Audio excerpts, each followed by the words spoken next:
everybody. Let's talk about some sells here in Week 10. Our first sell is Rob Gronkowski, the New England Patriots.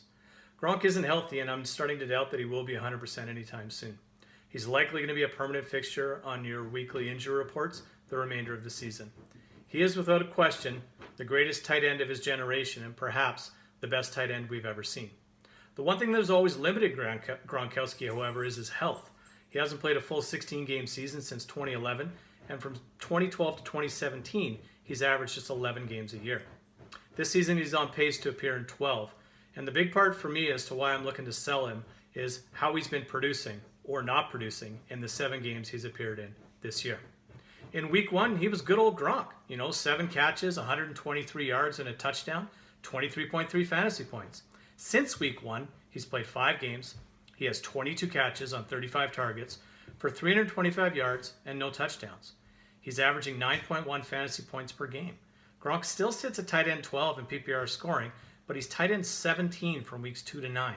Add into all of this, and I feel that this is likely his final season.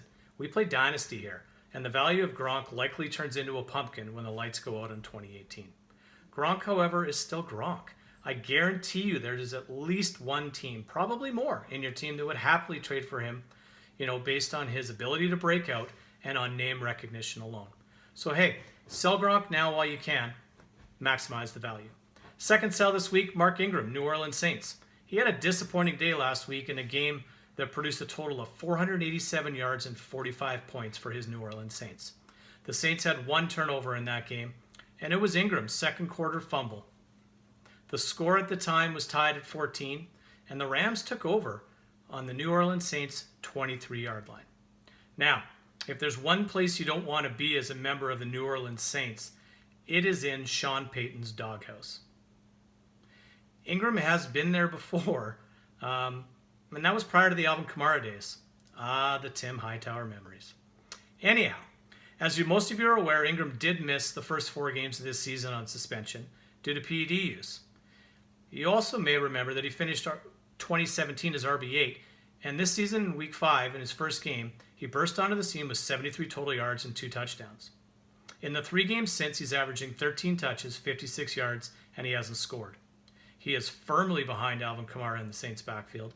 In addition, this is the final year of Ingram's contract with the Saints, and he is almost certainly going to end up elsewhere next season. If I own Ingram, I'm looking to move him now as I feel his value will continue to decline the rest of the way this year, and it is certainly going to decline into 2019. And my final sell this week is Tevin Coleman of the Atlanta Falcons. Coleman was supposed to take off in the Falcons' backfield once Devonta Freeman was placed on season-ending IR. The reality is, until this past week, he hasn't. In Week 9, he exploded for 32.6 fantasy points. Week 9 was 28% of his season's productivity. In the previous 2 weeks that Coleman has been the lead back in Atlanta, he posted an average of 13.7 fantasy points, while rookie Ito Smith averaged 8.3. And Ito Smith is starting to gain some more snaps and touches, especially in the red zone. Tevin Coleman is a good running back, and a running back that I would not give away. I do, however, see a running back that's perceived to have more value than he really does. Coleman and the Falcons have some tough run defenses coming up, and it's been Ito Smith that's been doing most of the heavy lifting between the tackles.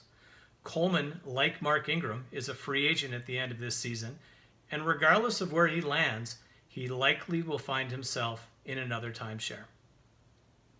I prefer to sell him now, coming off a huge game and when his value is at an all-time high. So that's it for this week. Good luck in Week 10. We'll talk to you soon. Take care.